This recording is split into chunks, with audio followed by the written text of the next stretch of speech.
यही है तमन्ना,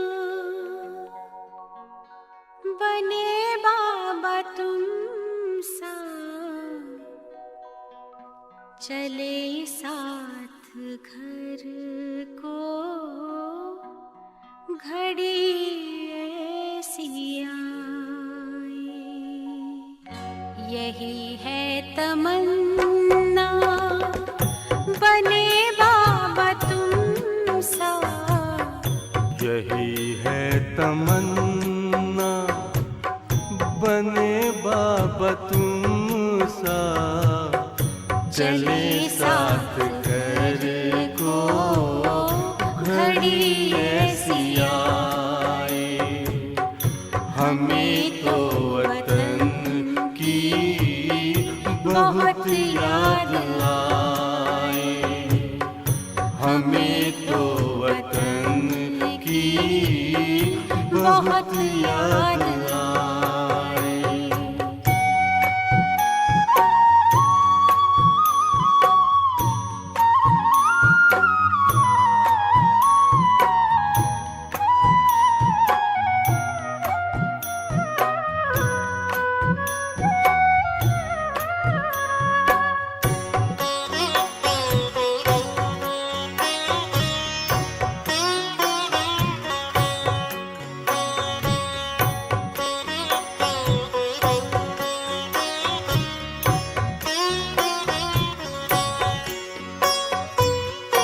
किस काम की है पुरानी ये दुनिया, बड़ी प्यारी है वो निराकारी दुनिया। विदेही बनेंगे, प्रभु संग चलेंगे, परम शांति अनुभव करेंगे। देखो इशारों से कोई बुलाए, देखो इशारों से कोई बुलाए। हमें तो वतन की बहुत याद आए, हमें तो वतन की बहुत याद आए।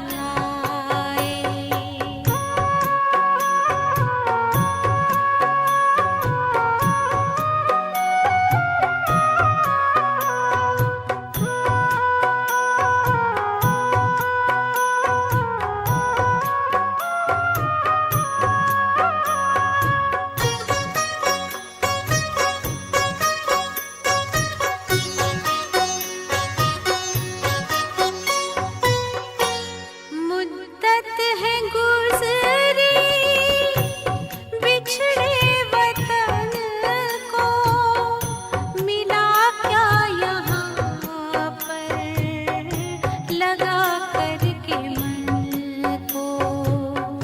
ये तुमने बताया हुआ खेल पूरा, जगत का ये नाटक रहा न अधूरा। यहाँ की नशे कोई अब जी को भाए, यहाँ की नशे कोई अब जी को भाए। हमें तो वतन की बहुत याद आए, हमें तो वतन की बहुत याद आए।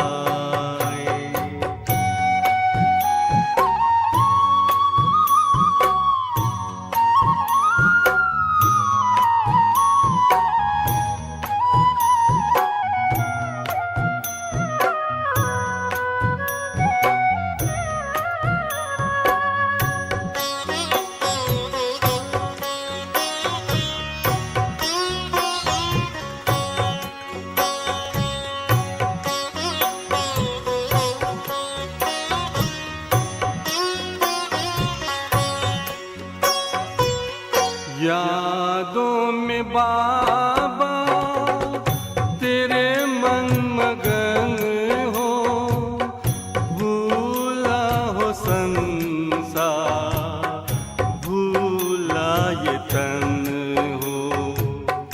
तभी पुष्प वर्षा हो, गूंजे बधाई, उड़ो प्राण मेरे, चलो ले विदाई। फरिश्तों की महफिल है, आंखें बिछाए, फरिश्तों की महफिल है, आंखें बिछाए। हमें तो वतन की बहुत याद आए।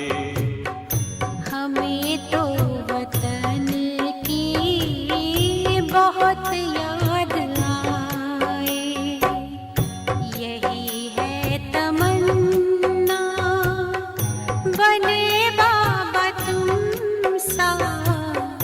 यही है तमन्ना, बने बाबा तुम सा। चले साथ घर को घड़ी ऐसी आए। हमें तो वतन की बहुत याद आए। हमें तो वतन की बहुत याद आए।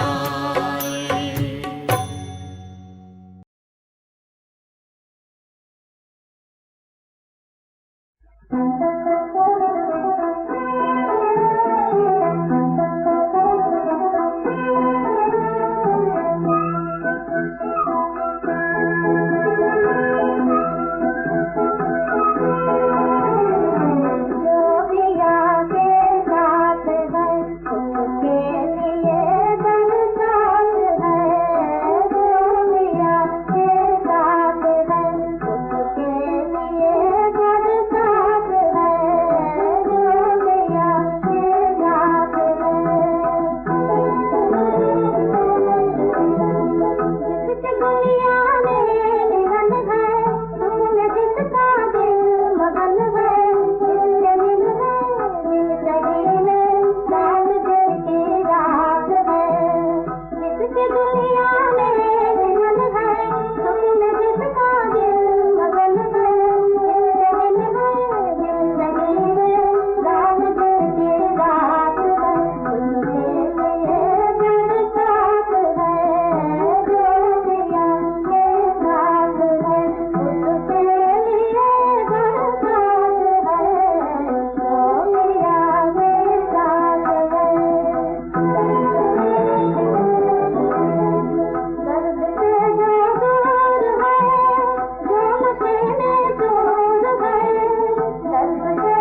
ओम शांति।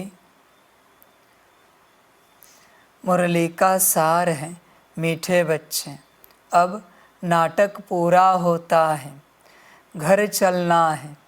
इसलिए इस शरीर रूपी कपड़े को भूलते जाओ, अपने को अशरीरी आत्मा समझो। मीठे बच्चे, अब नाटक पूरा होता है, घर चलना है। बच्चे, सोच विचार आता है कभी कि घर चलना है? चिंतन करो अपने से, कब तक यहाँ रहोगे? देखो बच्चे, जब तक इस दुख की दुनिया में तुम्हारा मन लगा हुआ है, तुम्हें घर जाने का मन नहीं होगा।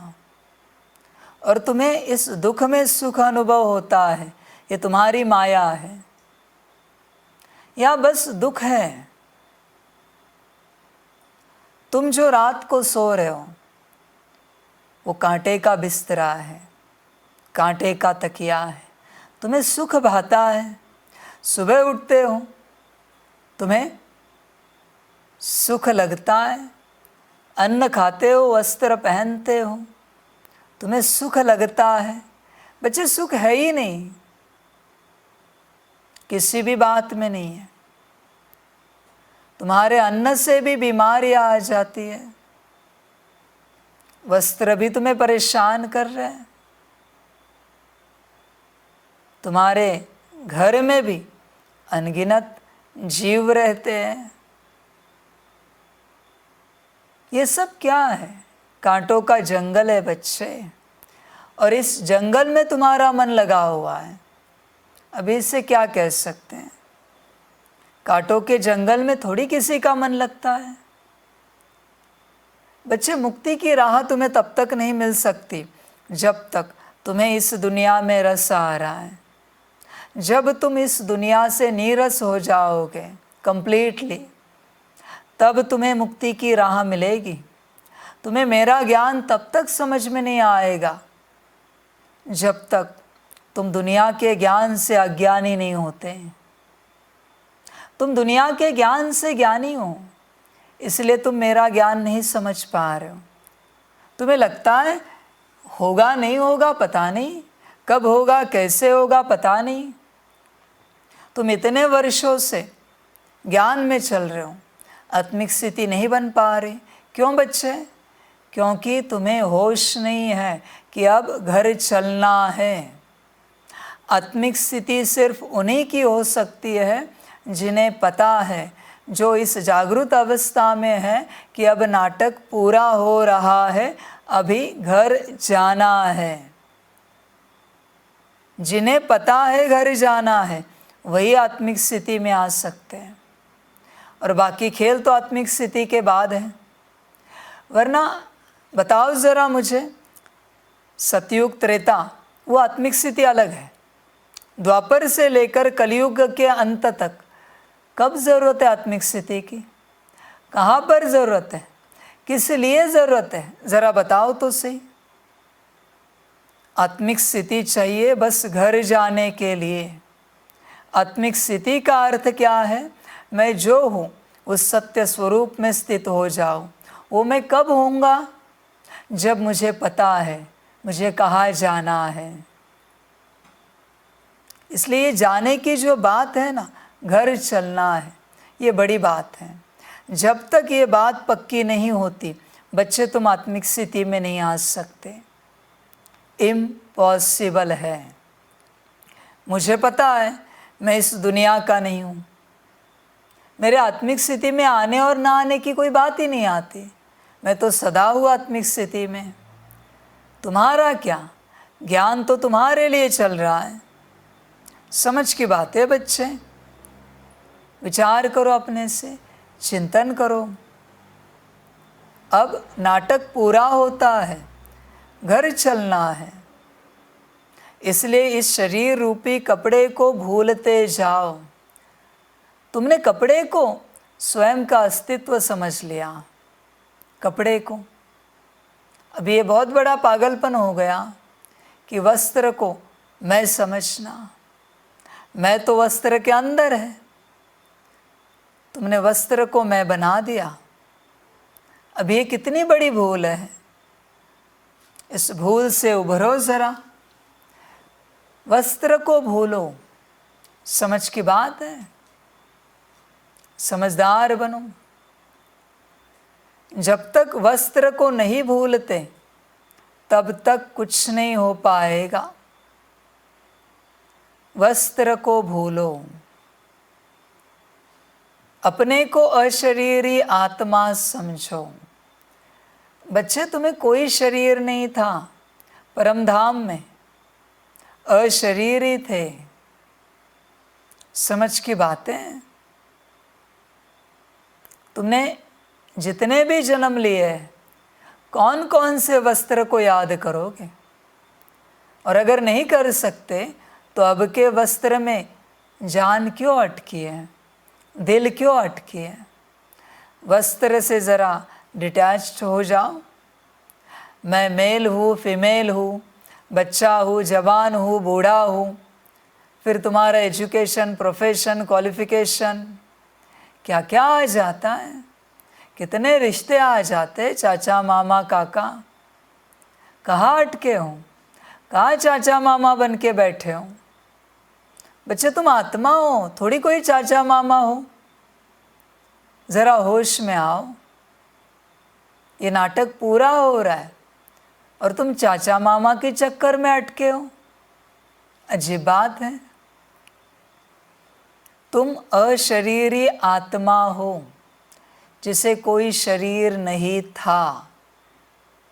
पार्ट बजाने के लिए ड्रामा प्लान अनुसार, पार्ट अनुसार, तुम्हारे कर्म के भाग्य के अनुसार तुम्हें शरीर, वस्त्र, कपड़ा, चोला मिलता गया और तुम पार्ट बजाते गए। बजाते बजाते सतयुग से लेकर कलयुग के अंत तक और अभी संगम के अंत तक तुम पहुंच चुके हो। अभी तो भूल जाओ। कब भूलोगे बच्चे? कल तुमने भोजन किया, सुबह भूल जाते हो, दूसरे दिन भूल जाते हो क्या किया। तो वस्त्र को क्यों याद रख रहे हो? सुबह क्या खाया, शाम को भूल जाते हो। सुबह क्या किया, शाम को भूल जाते हो। तो वस्त्र को क्यों याद रख रहे हो? सबसे पहले वस्त्र को भूलो। ये ज्ञान क्या सिखलाता है? सत्यता में आना, अपने सत्य स्वरूप में आना, यही तुम्हारा कर्तव्य है। बच्चे देखो, जब तक तुम सत्य स्वरूप में नहीं आते तब तक सब का सब व्यर्थ है। तुम क्या पुरुषार्थ करोगे? कौन सा करोगे? पहले सत्यता में तो आओ।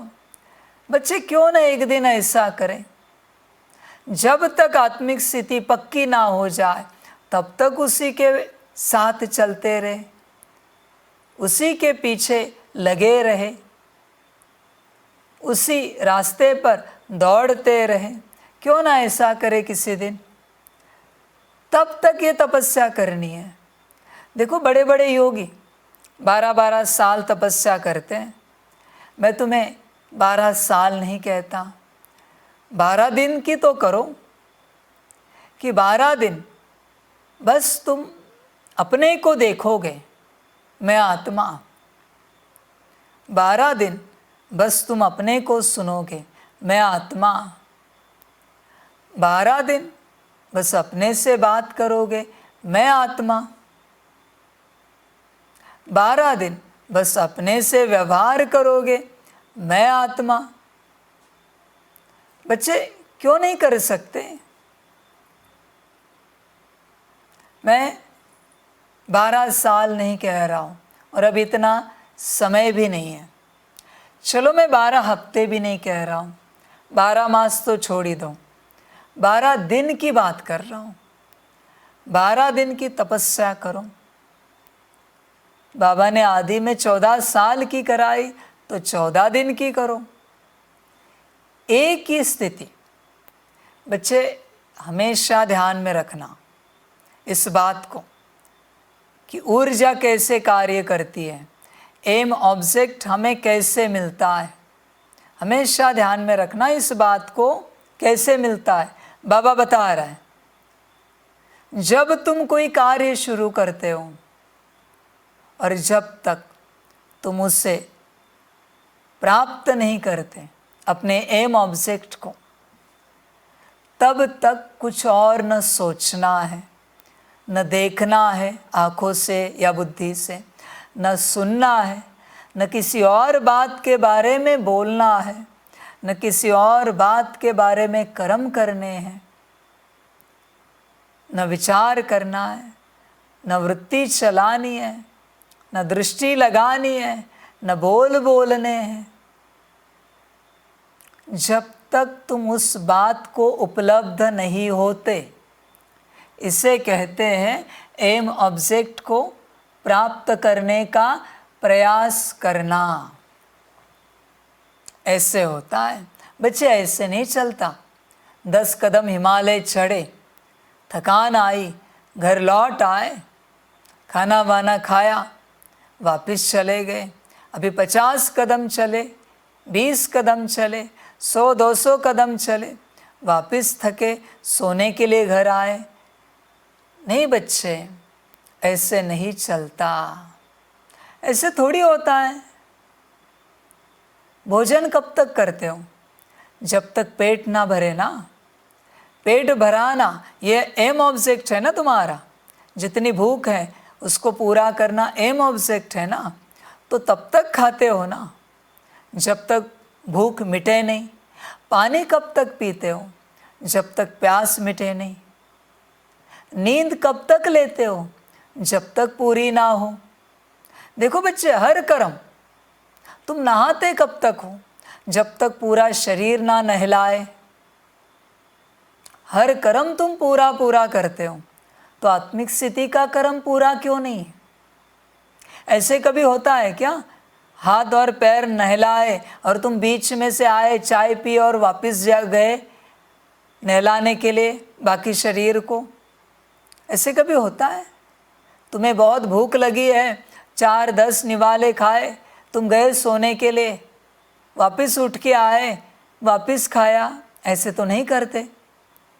जो कर्म तुम हाथ में लेते हो पूरा करते हो ना, भल छोटा सा कर्म है पर आवश्यक है। उसी प्रकार आत्मिक स्थिति है बच्चे। इसका कोई समय नहीं होता।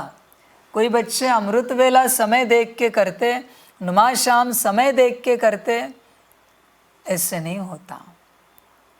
तो फिर रोटी भी देख के खाओ, पानी भी देख के पियो। उसे क्यों जितना चाहे उतना लेते हो? नींद भी फिर देख के करो, 2-4 घंटा, 8 घंटा क्यों करते हो? समझ की बातें हैं बच्चे। एक बार करने को शुरू कर दिया तो उसे तब तक रोका नहीं जाता जब तक प्राप्त ना हो। ये जिद जिसमें है वही आत्मिक स्थिति को उपलब्ध हो सकता है, बाकी नहीं। कितना भी प्रयास करो बच्चे, चलते फिरते तुम कितना भी प्रयास करो आत्मिक स्थिति का, नहीं हो सकती। कंप्लीटली हर सेल की ऊर्जा भी उसी दिशा में लगानी पड़ेगी, हर सेल की। कर्मेंद्रिय छोड़ो, बाबा हर सेल की बात कर रहा है। कर्मेंद्रिय तो लगानी ही लगानी है।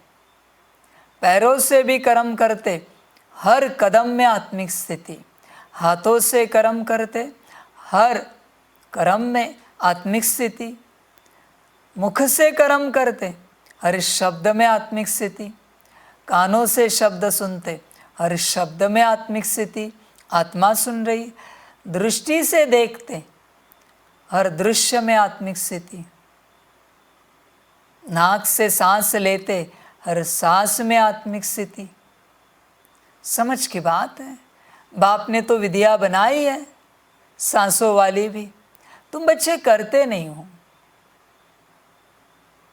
वो विपासना में जाओ, वो अखंड कराते हैं, तब वो अंदर की अनुभूति होती है, आत्मा की बात नहीं कह रहा है बाप, एक अलग शक्ति की अनुभूति होती है। बाबा ने तो आत्मा के साथ जोड़ा है, सब करो तो सही।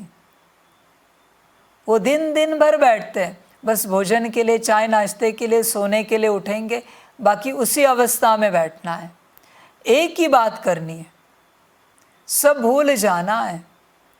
बच्चे, आत्मिक स्थिति अलग है, तुम्हारी हर सेल उस दिशा में जानी चाहिए, ध्यान में रखना। न्यूरो सेल भी,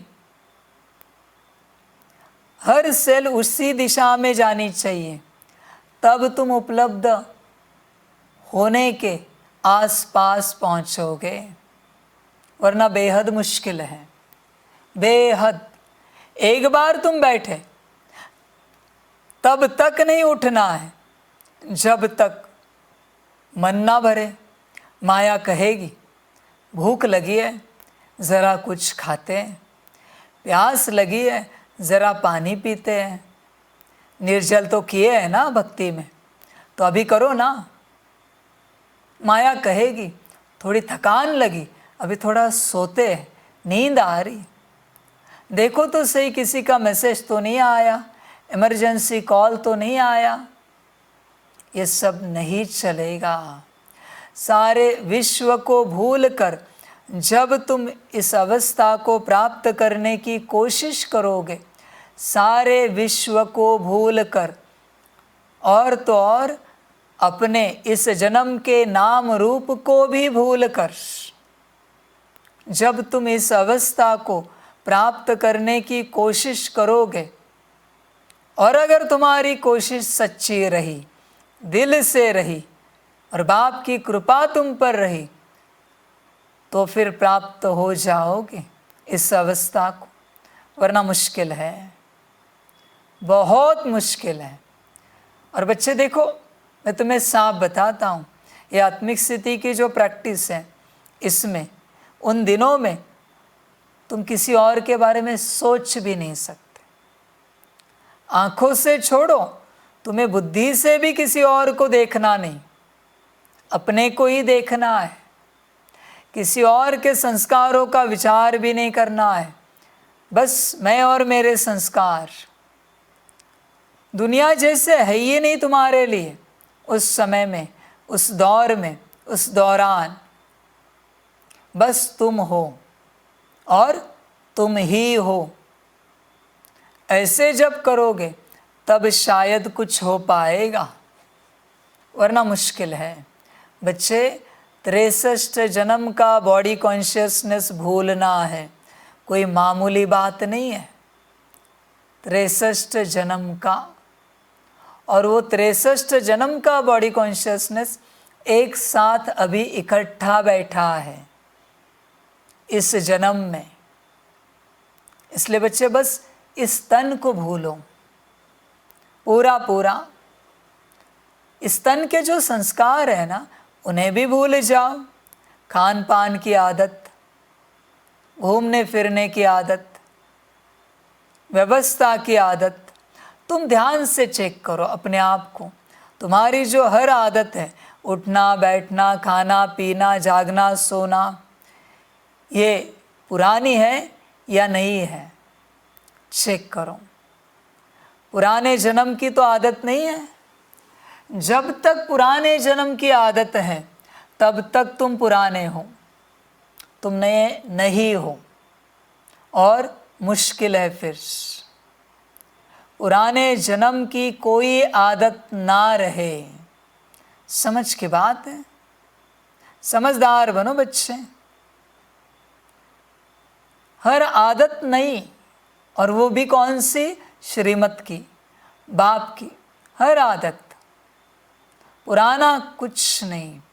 चलना भी नया श्रीमत अनुसार, रुकना भी श्रीमत अनुसार, बैठना उठना श्रीमत अनुसार, पुराना नहीं, पुराना कुछ भी नहीं। देखना भी श्रीमत अनुसार, बात करने का तरीका, टोन भी श्रीमत अनुसार।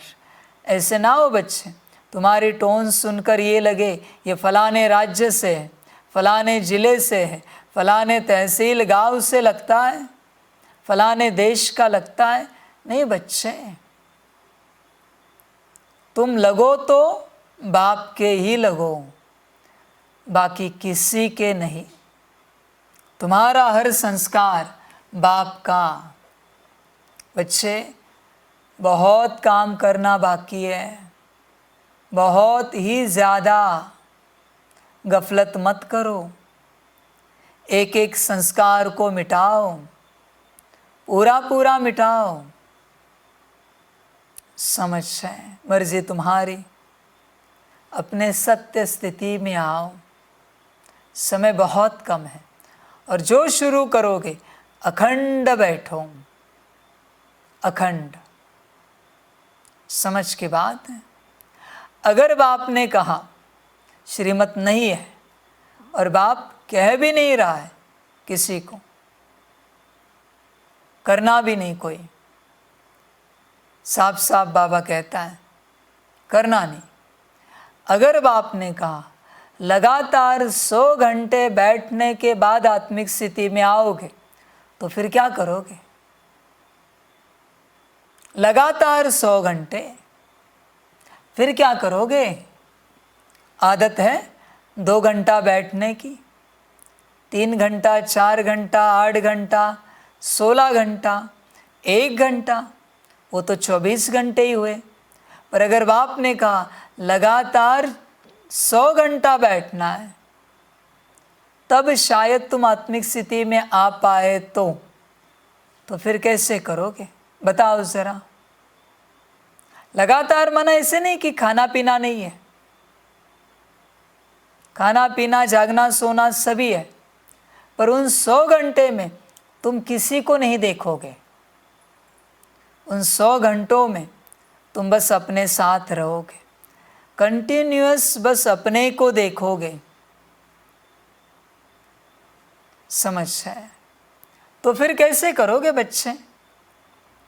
विचार करो, अपने से पूरा पूरा चिंतन करो। इस दुनिया की सबसे कठिन परीक्षा है आत्मिक स्थिति, और सबसे आसान भी है। सबसे आसान और सबसे कठिन। समझ की बात है।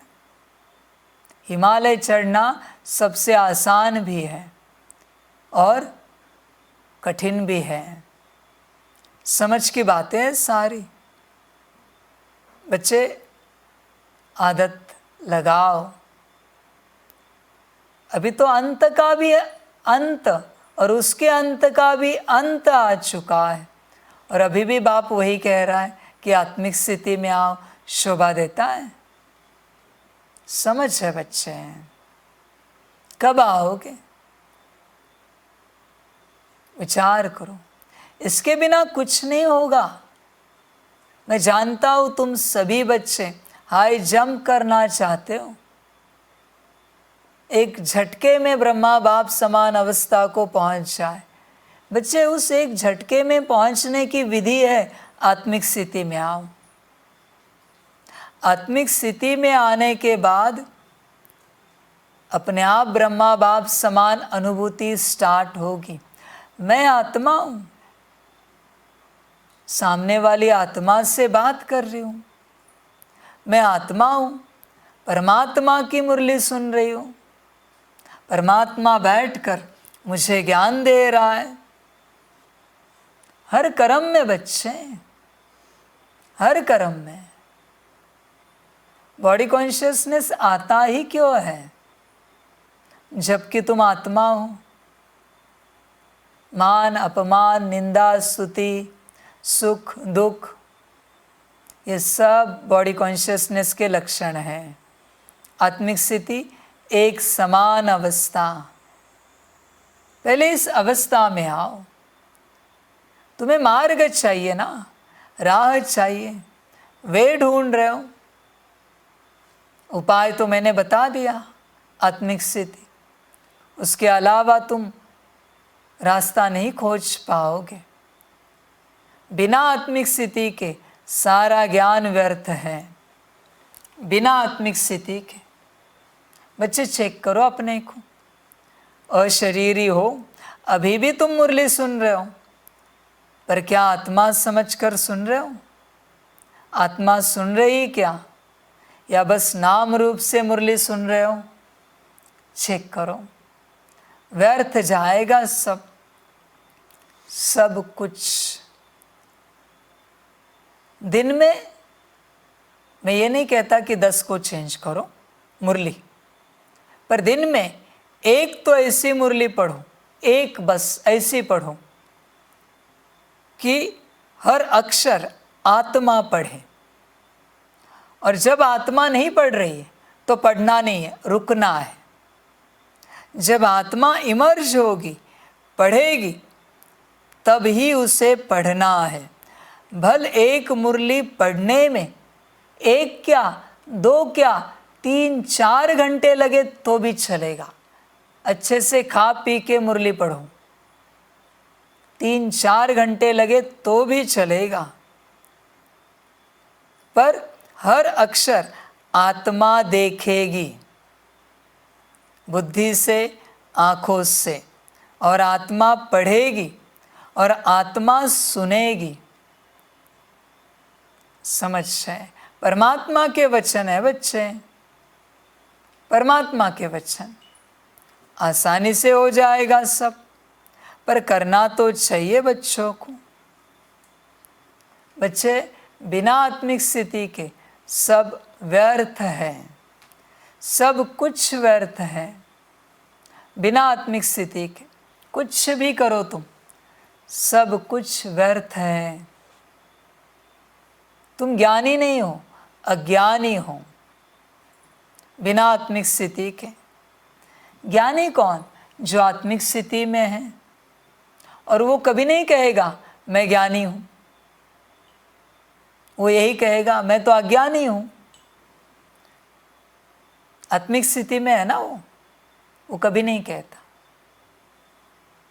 और बिना आत्मिक स्थिति वाला, हाँ हमें आत्मा का ज्ञान पता है, परमात्मा को भी जानते हैं। जानते हैं माने इसके घर में बैठता है परमात्मा, परमात्मा भी हमें पता है। पता है माना तूने क्या समझ के रखा है परमात्मा को? समझ की बात है। अरे कुछ तो समझ के बात करो।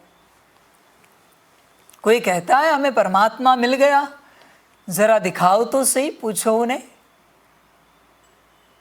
और परमात्मा मिलने के बावजूद रो रहे हो तुम, हंसते क्यों नहीं, खिलखिलाते क्यों नहीं, मौज क्यों नहीं करते? समझ की बात है बच्चे, चिंतन करो अपने से। जब तक आत्मिक स्थिति में नहीं आते सब व्यर्थ है।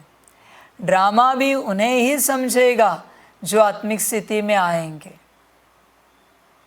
और राजयोग भी वही कर पाएंगे जो आत्मिक स्थिति में आएंगे। बाकी राजयोग कहाँ से करोगे? समझ है, समझदार बनो, पूरे समझदार बनो।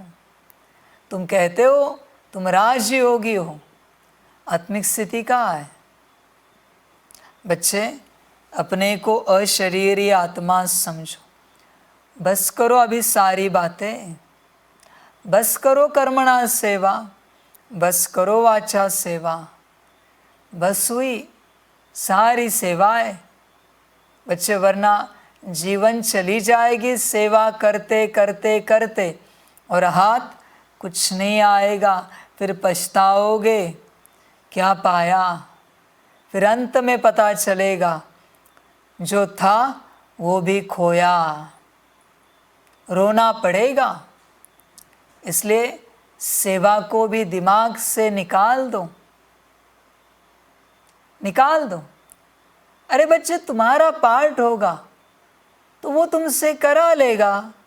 वो और ड्रामा बैठे हैं, करन करावनहार। तुम क्यों सोच रहे हो? तुम सोचो तुम अपनी अवस्था में कैसे आओगे, ये सोचो। तुम अपने से बहुत दूर जा चुके हो। बहुत दूर। सयाना बच्चा है ना, दिन भर अपने बारे में सोचता है, दिन भर। सयाना बच्चा दिन भर अपने को देखता है। सयाना बच्चा दिन भर अपने आत्मिक स्थिति के संस्कार देखता है। सयाना बच्चा दिन भर अपने बारे में ही बात करेगा, मैं कैसा हूँ। सयाना बच्चा दिन भर अपने प्रति ही कर्म करेगा। बच्चे अपने को खोजो, बाकी सब व्यर्थ है। तुम भटक रहे हो, जहाँ हो वहीं रुको और अपने को खोजो। और बिना अपने को खोजे जितना ज्ञान तुम ले रहे हो सब व्यर्थ है। क्या करोगे इस ज्ञान का? वो तो अपने को खोजने के बाद का ज्ञान है। अपने को खोजने के बाद का ज्ञान है बच्चे। तुम उसे खोज रहे हो। भोजन तो लगा है डाइनिंग टेबल पर पहले हाथ मुंह धो के तो आओ, पैर धो के तो आओ, नहा के तो आओ और कुर्सी पर तो बैठो, अपने सीट पर सेट तो हो जाओ। क्या खड़े खड़े भोजन परोसे तुम्हें? ऐसे ही अपने को खोजो बच्चे। अपने को भूल गए हो। कितना ज्ञान सुनाऊं मैं? बिना अपने को खोजे सारा ज्ञान व्यर्थ है। कितना सुनाओ बताओ जरा? कोई मतलब नहीं है ज्ञान का। कितना भी सुनाऊं मैं, कितना भी समझाऊं मैं तुम्हें, सब व्यर्थ है। कितनी भी विधियां बताओ सब व्यर्थ है। योग की क्यों? क्योंकि योग करने वाला ही अपनी जगह पर नहीं है। तो योग की विधियों का करेंगे क्या? बस कमेंट्री सुनेंगे, एनिमेशंस देखेंगे, वाह वाह करेंगे, घर चले जाएंगे। और क्या? अपने को खोजो बच्चे, पूरा पूरा खोजो। तुम भ्रमित हो। खेल तुम्हारा तुमसे शुरू हुआ था और जिस दिन तुम अपने को खोजोगे तुम्हारा खेल तुम पर पूरा हो जाएगा। तुम सोच रहे हो ये खेल कब पूरा होगा? हर किसी का खेल अपने खेल पर निर्भर है। तुम कब आए? तुमने अपने आप को कब पाया? अब क्या होगा देखो। तुम दूसरे को मत देखो, अशरीरी आत्मा समझो और अखंड प्रैक्टिस। अखंड बच्चे, जब तक तुम उस अवस्था को ना पाओ तब तक टूट पड़ो उस अवस्थाओं के विधि पर। पाने की पूरी चेष्टा करो। तुमने कभी देखा है, मूवीज़ में वगैरह देखा होगा, कोई बहुत भूखा प्यासा बहुत दिन का और उसके सामने अन्न पानी रखा जाता है, वो कैसे खाता है? टूट पड़ता है। बहुत दिन का भूखा प्यासा है ना। ऐसे तुम इस अवस्था की विधि पर टूट पड़ो। वो उस समय किसी को देखता है भूखा प्यासा है वो? कोई अगर उससे बात करे वो बात करता है? नहीं। उससे अपनी भूख मिटानी है, प्यास मिटानी है। तुम्हें नहीं लगता? तुम्हें अपने आप को पाना है। समझ की बात है बच्चे। चिंतन करो, पूरा पूरा पूरा चिंतन करो। अपने को पाने का पूरा प्रयास करो। सारी ताकत लगाओ। थोड़ी थोड़ी ताकत तुम लगाओगे, इससे कुछ नहीं होगा, बिल्कुल नहीं होगा। अभी गृहस्थ में चलने वाले बच्चे सोचेंगे हम क्या करें। बच्चे देखो, मैं जानता हूँ गृहस्थ में चलते चलते तुम्हारे संस्कार कड़े हो चुके हैं, तो कम से कम 15 मिनट से शुरुआत करो। हर घंटे में 15 मिनट आत्मिक स्थिति का अभ्यास याद से पौने घंटे में तो कोई भी काम हो जाता है, बचा हुआ कोई भी सेवा हो जाती है। हर घंटे में 15 मिनट जब ऐसे करोगे तब कुछ हो पाएगा। टूट पड़ो तब तक जब तक अपने को ना पाओ। ध्यान में रखना इस बात को, बाकी मर्जी तुम्हारी। प्रश्न है, कौन सा वंडरफुल खेल संगम पर ही चलता है, दूसरे युगों में नहीं? उत्तर है फारकती दिलाने का। राम रावण से फारकती दिलाते हैं, रावण फिर राम से फारकती दिला देते हैं। यह बड़ा वंडरफुल खेल है। बाप को भूलने से माया का गोला लग जाता है, इसीलिए बाप शिक्षा देते हैं, बच्चे अपने स्वधर्म में टिको। देह सहित देह के सब धर्मों को भूलते जाओ, याद करने का खूब पुरुषार्थ करते रहो, देही अभिमानी बनो। समझे बच्चे? एक ही बात है, सारा ज्ञान घूम फिर कर तुम पर ही आता है, आत्मा। समझ है? बाकी मर्जी तुम्हारी, तुम बाकी किसी बात के पीछे मत लगो बच्चे। बाप को आत्मिक स्थिति वाले बच्चे बेहद पसंद है, आत्मिक स्थिति वाले। पहला पाठ पक्का करने वाले बच्चे बेहद पसंद है। चिंतन करो। गीत है जो पिया के साथ है, ओम शांति। मीठे मीठे बच्चों ने नंबरवार पुरुषार्थ अनुसार गीत सुना। हर एक बात में नंबरवार कहा जाता है, क्योंकि यह कॉलेज है अथवा यूनिवर्सिटी कहो। सच्चा सच्चा सत का संग भी है। सत कहा जाता है एक को, वह एक ही बार आते हैं। अब इस समय तुम सच सच कहते हो कि हम सत के संग में हैं। तुम ब्राह्मण ही उस सत कहने वाले ज्ञान सागर के सम्मुख बैठे हो। गाया भी जाता है जो पिया के साथ है, उनके लिए ज्ञान की बरसात है। पिया पिता को कहा जाता है। तुम बच्चों के सम्मुख पिया की ज्ञान बरसात है। तुम बच्चे जानते हो बरोबर ज्ञान सागर पतित पावन अब हमारे सम्मुख है। हम पतित से पावन व कांटे से फूल बन रहे हैं। फूल बन जाएंगे, फिर यह शरीर नहीं रहेगा। कली भी आहिस्ते आहिस्ते खिलती जाती है, फट से खिल नहीं जाती। खिलते खिलते फिर कंप्लीट फूल बन जाती है। अभी कोई भी कंप्लीट फूल नहीं बने हैं, वह तो कर्मातीत अवस्था हो जाती है। देही अभिमानी तो अंत में ही बनना है। पर बच्चे प्रैक्टिस अभी करनी है, अनुभव अभी करना है देही अभिमानी अवस्था का। ध्यान में रखना, वरना बच्चे होशियार हैं। बाप ने तो कहा है कि देही अभिमानी तो अंत में बनेंगे, अभी कहाँ से बनेंगे। बच्चे कहने के लिए तैयार है तुरंत। अभी तुम सबका पुरुषार्थ चल रहा है। बाप है पारलौकिक पिता। यह दोनों संगम युग के अलौकिक माता पिता ठहरे। कोई कांटे भी है, कोई कली भी है। कली को खिलने में टाइम लगता है। तुम सब नंबरवार कलियाँ हो, फूल बनने वाले हो।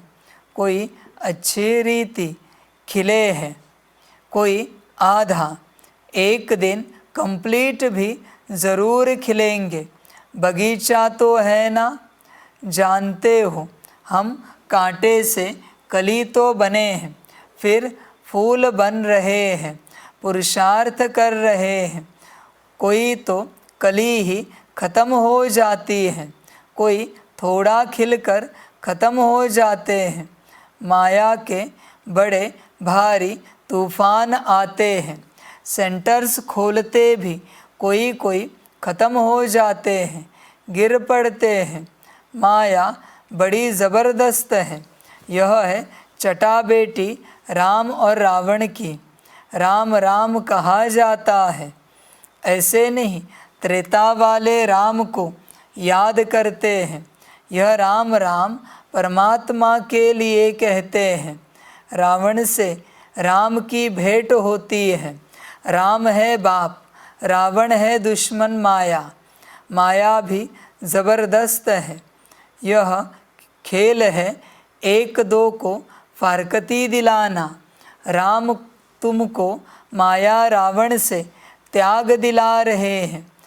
माया फिर तुमको बाप राम से त्याग दिलाती है। बाप कहते हैं, देह सहित जो भी संबंधी आदि देह के हैं, सबका बुद्धि से त्याग करो। धर्मानि, मैं फलाना हूँ, फलाने धर्म का हूँ। यह भूल अपने स्वधर्म में टिको। बच्चे अपने स्वधर्म में आ जाओ। कुछ भी करके तुम जो हो उस सत्य स्वरूप में आओ। देखो तुम्हारे पास क्या है, तुम्हें क्या अनुभव होगा। पॉसिबल हुआ तो शेयर करना। बस अपने सत्य स्वरूप में आओ। मज़ा वहाँ पर ही है। तुमने अपना सत्य स्वरूप खोया है और असत्य धारण किया है। ध्यान देना बच्चे इस बात पर। सत्य में आना है, कुछ भी हो जाए पूरा पूरा सत्य में आना है। ताकत लगाओ, जोर की लगाओ। पूरी चेतना उस सितारे में चली जाए, उस बिंदी में चली जाए कि ये मैं हूँ। पूरी चेतना उस चैतन्य में चली जाए।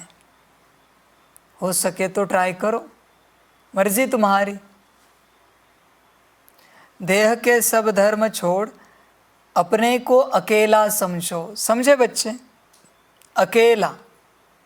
तुम क्यों साथी चाहते हो जब बाप है? वो भी तो बंधन है। तुम्हें क्या लगता है तुम यहाँ जो साथी बना रहे हो वो 84 जन्म चलेंगे? अरे बच्चे, एक निराकार को साथी बनाओ, सदा साथ रहेगा। बस एक निराकार, और यहाँ पूरे अकेले रहो, कंप्लीट। तुम माया में मत फंसो। बुद्धि से अकेला रहना है। बस मैं और मेरा बाबा। परिवार में भी रहना है पर अकेला भी रहना है। परिवार का मुखिया कौन है? निराकार बाप। उसके साथ जुड़े हुए रहना है। बाकी परिवार में सारे कर्तव्य निभाने हैं। समझ की बातें। इस दुनिया की हर एक चीज़ से त्याग दिलाते हैं। अशरीरी बन जाओ, मेरा बनकर, और मेरे को याद करो। बाप को भूले तो माया का गोला लग जाएगा। बाप को याद करने का खूब पुरुषार्थ करते रहो। माया भी बड़ी ज़बरदस्त है। बच्चे देखो, थोड़ा ही याद करो और परिणाम देखो क्या होता है। फिर तुम ही डिसाइड करना कितना करना चाहिए। चखो तो सही, चढ़े तो चाखे वैकुंठ रस। चढ़ो तो सही बच्चे, मर्जी तुम्हारी। माया भी बड़ी ज़बरदस्त है। बाप का बनकर भी फिर माया त्याग दिलाकर बाप से छुड़ा देती है। बाप को शल कोई फारकती न दे। आधा कल्प तुम मुझे याद करते आए हो। तुम ही संपूर्ण भक्त हो ना। भक्ति भी तुमने ही शुरू की है। तो बाप आकर माया से त्याग दिलाते हैं। कहते हैं अपने को आत्मा समझो। इस कपड़े को यानी देह को भूलते जाओ। बस अभी हमको जाना है। उस नाटक में भी एक्टर्स होते हैं, उनको भी मालूम रहता है। बस अभी 5-10 मिनट बाद हमारा खेल पूरा होने का समय आया है। फिर हम घर चले जाएंगे। खेल पूरा होने के समय यह बुद्धि में रहता है, शुरू में नहीं। तुम भी समझते हो हमारे 84 जन्म पूरे हुए, बाकी कितना समय होगा। तुम कहेंगे हम कब स्वर्ग व सुखधाम में जाएंगे, परंतु बाप कहते हैं इस लाइफ को तो वैल्यूएबल, अमूल्य कहा जाता है। तुम बड़ी भारी सर्विस करते हो श्रीमत पर, सिर्फ तुम पांडव ही श्रीमत पर चलते हो। गीता आदि में यह बातें नहीं है। यह बाबा बहुत ही शास्त्र आदि पढ़ा हुआ है, गुरु किए हुए हैं। जो भी सब एक्टर्स की एक्टिविटीज़ हैं उन सब को तुम जानते हो। शास्त्र तो बाद में बैठ बनाते हैं, वह क्या जाने। यह भी ड्रामा में खेल बना हुआ है। गीता, भागवत आदि सब अपने अपने समय पर रिपीट होंगे।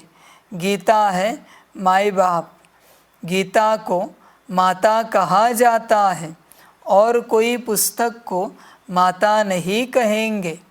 इनका नाम ही है गीता माता। अच्छा, उनको किसने रचा? पहले पहले पुरुष स्त्री को एडॉप्ट करते हैं ना। पुरुष शादी करते हैं तो मुख से कहते हैं यह मेरी स्त्री है, तो रचता हुए ना। फिर उनसे बच्चे होते हैं तो भी कहेंगे यह हमारे हैं। बच्चे भी कहेंगे यह हमारा बाप है। तुम भी बाबा की मुखवंशावली हो, कहते हो बाबा हम आपके हैं। इतना समय हम माया की मत पर चलते आए, अभी आपकी मत पर चलेंगे। माया कोई मुख से मत नहीं देती है, एक्ट ऐसी करते हैं। यहाँ तो बाप मुख से बैठ समझाते हैं। तुम सब भारतवासी हो, जानते हो कि भारत ही सिरताज था। अभी दोनों ताज नहीं है, न होली न अनहोली गाया जाता है।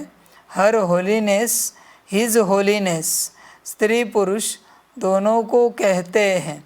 सन्यासियों को हिज होलीनेस कहते हैं, परंतु प्रवृत्ति मार्ग है नहीं। प्रवृत्ति मार्ग में तो स्त्री पुरुष दोनों पवित्र रहते हैं। सो तो सतयुग में दोनों पवित्र होते ही हैं, जिसको कंप्लीट पवित्र कहा जाता है। आत्मा और शरीर दोनों पवित्र रहते हैं। यहाँ पतित दुनिया में दोनों पवित्र तो हो न सके। तो अभी तुम बाप के सम्मुख सुन रहे हो, जिसको ज्ञान बरसात कहा जाता है। वह है विष की बरसात, यह है ज्ञान अमृत की बरसात। गाते हैं ना अमृत छोड़ विष काहे को खाए। तुमको अब ज्ञान अमृत मिल रहा है। भक्ति मार्ग में तो ऐसे ही सिर्फ गाते रहते हैं। अभी तुमको प्रैक्टिकल में ज्ञान अमृत मिलता है, इससे ही अमृतसर नाम पड़ा है। बाकी तालाब तो ऐसे बहुत है। मान सरोवर भी है ना। मान सरोवर मनुष्यों का सरोवर तो वह है नहीं, यह है ज्ञान अमृत का सरोवर। इनको ज्ञान मान सरोवर भी कहा जाता है। ज्ञान सागर भी है। कोई नदियाँ, कोई कैनाल्स, कोई टुबके है, नंबरवार है ना। बच्चे समझ गए हैं। कल्प पहले भी बाप ने समझाया था, फिर अब समझा रहे हैं। तुम निश्चय करते हो हम बाबा से राजयोग सीख रहे हैं, जिससे कल्प पहले भी हम स्वर्ग के मालिक बने थे, प्रजा भी कहेगी हम मालिक हैं। भारतवासी कहते हैं ना, हमारा भारत सबसे ऊंच था, अभी हमारा भारत सबसे नीच है। हमारा भारत बहुत श्रेष्ठाचारी था, अब हमारा भारत बहुत भ्रष्टाचारी हो गया है। और कोई खंड के लिए ऐसे नहीं कहेंगे। सभी धर्म वाले भी जानते हैं कि भारत प्राचीन था, तब हम लोग नहीं थे। सतयुग में ज़रूर सिर्फ भारतवासी ही होंगे। गाते भी हैं क्राइस्ट से 3000 वर्ष पहले भारत ही था और कोई धर्म नहीं था। नई दुनिया में नया भारत था, अभी पुराना भारत है। भारत हेवन था, परंतु किसकी बुद्धि में पूरा बैठता नहीं है। यह तो बहुत सहज समझने की बात है। बाप तुमको समझा रहे हैं, तुम प्रैक्टिकल में कर्तव्य कर रहे हो। नंबरवार पुरुषार्थ अनुसार सच्चा सच्चा व्यास बनना है, सच्ची गीता सुनानी है। तुमको कोई पुस्तक आदि तो हाथ में उठाना नहीं है। तुम तो रूप बसंत हो। तुम्हारी आत्मा गीता का ज्ञान सुनती है बाप से। तुम्हारी बुद्धि में एक ही बाप है और कोई गुरु गोसाई साधु संत आदि तुम्हारी बुद्धि में नहीं है। तुम कहेंगे हम ज्ञान सागर परमपिता परमात्मा से सुनते हैं, जिसको ही सत श्री अकाल कहा जाता है। अक्षर कितना मीठा है। अकाली लोग बड़ी जोर से कहते हैं सत श्री अकाल। यहाँ तुम बच्चे ज्ञान डांस करते हो, इसलिए कहा जाता है सच तो बीठो नच। सच्चे हो तो खुशी में नाचते रहो। फिर तुम वहाँ जाकर रास विलास करेंगे। मीरा भी ध्यान में रास आदि करती थी, परंतु उसने भक्ति की। तुम कोई भक्ति नहीं करते हो। दिव्य दृष्टि दाता बाप स्वयं तुमको पढ़ा रहे हैं। बहुत बच्चे साक्षात्कार करते रहते हैं तो मनुष्य समझते हैं यह तो जादू है। बच्चे पढ़ाई में घूमते फिरते हैं ना, तुम्हारे लिए भी यह खेल पाल है। यह कोई सब्जेक्ट नहीं, इनके मार्क्स नहीं, खेलने कूदने की मार्क्स नहीं होती है। यहाँ भी जो इस खेल पाल में रहते हैं उनको ज्ञान की मार्क्स नहीं मिल सकती। यह तो खेल पाल है, इसको अव्यक्त खेल कहा जाता है। वह व्यक्त खेल, यह अव्यक्त खेल। रास आदि करने वाले को मार्क्स नहीं मिलती है, इसलिए बाबा कहते हैं ध्यान से ज्ञान अच्छा है, श्रेष्ठ है। ध्यान तो सिर्फ एम ऑब्जेक्ट का साक्षात्कार है। यह है ही राजयोग। एम ऑब्जेक्ट बुद्धि में है, वह तो इन आँखों से देखते हैं हम फलाना बनेंगे। यहाँ तो यह तुम्हारी है भविष्य की एम ऑब्जेक्ट। प्रिंस प्रिंसेस बनना है, फिर तुम महाराजा महारानी बनते हो। बिगर एम ऑब्जेक्ट अगर कोई कॉलेज में बैठे तो उनको क्या कहेंगे? भारत में और जो सत्संग है उनमें कोई एम ऑब्जेक्ट नहीं है। इसको यूनिवर्सिटी भी कह सकते हैं, पाठशाला भी कह सकते हैं। सत्संग को कभी पाठशाला नहीं कहा जाता। तुम बच्चे जानते हो हम पतित पावन गॉड फादरली यूनिवर्सिटी में पढ़ते हैं।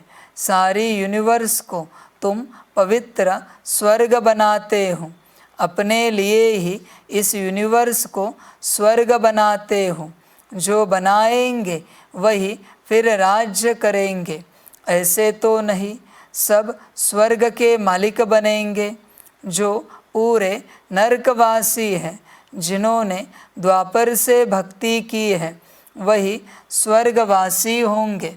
बाकी सब मनुष्य सरसों मिसल पीस कर खत्म होंगे। आत्माएं वापस बाप के पास जाएंगी। कितना बड़ा विनाश होना है। अभी तो बहुत प्रजा है, कितना बैठ गिनेंगे, एक्यूरेट गिनती कर न सके। दुनिया में कितने मनुष्य हैं, यह सब खत्म हो जाएंगे। बच्चों को बनेन ट्री का भी मिसाल बताया गया है। कलकत्ते में बहुत बड़ा झाड़ है, उसमें थुर यानी फाउंडेशन है नहीं, बाकी सारा झाड़ खड़ा है। अभी देवी देवता धर्म भी है, परंतु उनका नाम प्राय लोप है। ऐसे नहीं कहेंगे कि फाउंडेशन है ही नहीं, सड़ा हुआ भी कुछ न कुछ निशान तो रहेगा ना। प्राय लोप का अर्थ ही है बाकी थोड़ा रहा है। चित्र है, भारत में लक्ष्मी नारायण राज्य करते थे। यह तो बड़ा सहज है, परंतु माया रावण बुद्धि को ताला लगा देती है। परमपिता परमात्मा है बुद्धिवानों की बुद्धि। मनुष्यों में बुद्धि है, परंतु ताला लगा हुआ है। बच्चे ध्यान में रखना, परमपिता परमात्मा अगर बुद्धिवानों की बुद्धि है तो बंद बुद्धि के ताले की वो चाबी भी है, परमपिता परमात्मा। इसलिए श्रीमत पर चलो। जिसकी बुद्धि बंद है, जिसकी बुद्धि को ताला लगा हुआ है, उसकी चाबी श्रीमत है, जो श्री श्री से मिलती है। ध्यान में रखना बच्चे इस बात को। बाकी और कोई चाबी नहीं है, मर्जी तुम्हारी। मनुष्यों में बुद्धि है, परंतु ताला लगा हुआ है। पत्थर बुद्धि हो गए हैं। अब बाबा फिर से तुमको पारस बुद्धि बनाते हैं, आत्मा को बनाते हैं। बुद्धि आत्मा में रहती है ना बच्चे। बुद्धि कहाँ है? आत्मा में। मन कहाँ है? आत्मा में। संस्कार आत्मा में, गुण शक्तियाँ आत्मा में। दिखाओ जरा कहाँ है? बाप ने तो दिखा दी। समझ की बात है बच्चे। मर्जी तुम्हारी, अभ्यास करना हो तो करो, ना करना हो मत करो, मर्जी तुम्हारी। जो अच्छा लगे करो। बुद्धि आत्मा में रहती है ना। कहा जाता है ना, तुम तो पत्थर बुद्धि भैंस बुद्धि हो। यहाँ भी ऐसे हैं, कुछ भी समझाओ तो समझते नहीं, श्रीमत पर चलते नहीं। श्रीमत तो सदैव कहेगी बच्चे अंधों की लाठी बनो, सुनना और फिर सुनाना है। इसलिए सर्विस में दूर जाना भी पड़ता है, एक जगह बैठ तो नहीं जाना है। बच्चे सुना है तो सुनाना भी तो है, पर सुनाते वक्त ध्यान में रखना है कि मैं जो सुना रही हूँ या सुना रहा हूँ ये मेरा नहीं है, ये बाप का है। बाप ही सुना रहा है, मैं डबल सुन रही हूँ या सुन रहा हूँ। ध्यान में रखना बच्चे, वरना अहंकार से सुनाते हो हम आत्मा है, परमात्मा को याद करना चाहिए, ये सब ड्रामा है। अहंकार से सुनाते हो, इसलिए किसी के अंदर नहीं जाता। बच्चे अपने बोल को हमेशा चेक करना, कहीं अहंकार भरे तो बोल नहीं है तुम्हारे, चेक करना। अभी तुम ज्ञान और योग सीख रहे हो, यहाँ तुम शिव बाबा के सम्मुख बैठे हो, सहज राज योग सीख रहे हो। वर्षा लेने के लिए तुम आए हो, विष्णुपुरी की राजधानी लेने के लिए। विष्णु की विजय माला बनेगी। अभी तुम ड्रामा के राज को अच्छी रीति समझ गए हो। तुम जानते हो बरोबर डीटी सॉवरेंटी थी, सतयुग आदि में राजा रानी थे। अभी कलयुग अंत में तो राजा रानी कोई भी कहला नहीं सकते, परंतु गवर्नमेंट को मदद करते हैं तो फिर महाराजा का टाइटल मिल जाता है। वह गवर्नमेंट भी टाइटल देती थी, राय साहेब, राय बहादुर आदि। अभी तो तुमको बड़ा टाइटल मिल रहा है प्रैक्टिकल में। तुम हर होलीनेस, हिज होलीनेस महाराजा महारानी बनेंगे। तुम पर डबल ताज है। पहले होता है होली राज्य, फिर अनहोली राज्य, अभी फिर अनहोली नो राज्य। प्रजा का प्रजा पर राज्य है। ड्रामा को समझना है। बच्चे ड्रामा को ध्यान से समझो, पूरा पूरा यही सार है। अच्छा, मीठे मीठे सिकिलदे बच्चों प्रति माता पिता बाप दादा का याद प्यार और गुड मॉर्निंग। रूहानी बाप की रूहानी बच्चों को नमस्ते। हम रूहानी बच्चों की रूहानी माता पिता बाप दादा को पदम गुना पदम की भी पदम पदम पदम गुना याद प्यार गुड मॉर्निंग और नमस्ते नमस्ते नमस्ते। अच्छा, ओम शांति। धारणा के लिए मुख्य सार है। 1 नंबर, रोज ज्ञान अमृत के मान सरोवर में स्नान कर आत्मा और शरीर दोनों को पावन बनाना है। माया की मत छोड़ बाप की मत पर चलना है। 2 नंबर, यह अमूल्य संगम का समय है। इस समय श्रीमत पर चल सर्विस करनी है। सच्चा व्यास बन सच्ची गीता सुननी और सुनानी है। रूप बसंत बनना है। वरदान है अनेक प्रकार की आग से बचने और सर्व को बचाने वाले सच्चे रहमदिल भव। आज का मानव अनेक प्रकार की आग में जल रहा है। अनेक प्रकार के दुख, चिंताएं, समस्याएं, भिन्न भिन्न प्रकार की यह चोट जो आत्मा को लगती है, यह अग्नि जीते हुए जलने का अनुभव कराती है। लेकिन आप ऐसे जीवन से निकल श्रेष्ठ जीवन में आ गए। आप शीतल सागर के कंठे पर बैठे हो। अतीन्द्रिय सुख शांति की प्राप्ति में समाये हुए हो। तो रहमदिल बन अन्य आत्माओं को भी अनेक प्रकार की आग से बचाओ। गली गली में ज्ञान स्थान बनाकर सबको ठिकाना दो। स्लोगन है, जिनकी एक बाप से सच्ची प्रीत है उन्हें अशरीरी बनना सहज है। इसलिए बाप कहता है, बच्चे सच्चा दिल रखो तो प्रीत होगी, और प्रीत है तो बाप बना देगा। मर्जी तुम्हारी। अच्छा, ओम शांति।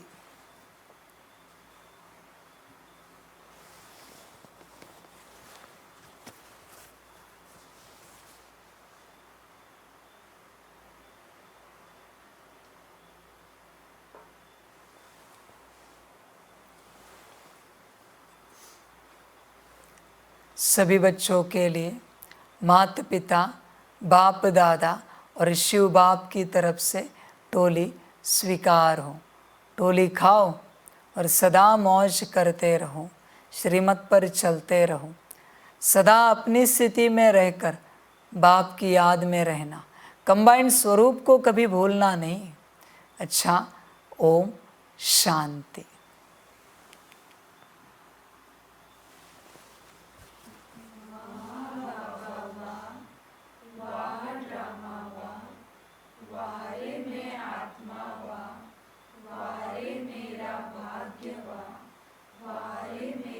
ईश्वरीय परिवार वा वारे में स्वराज्य अधिकारी आत्मा वा।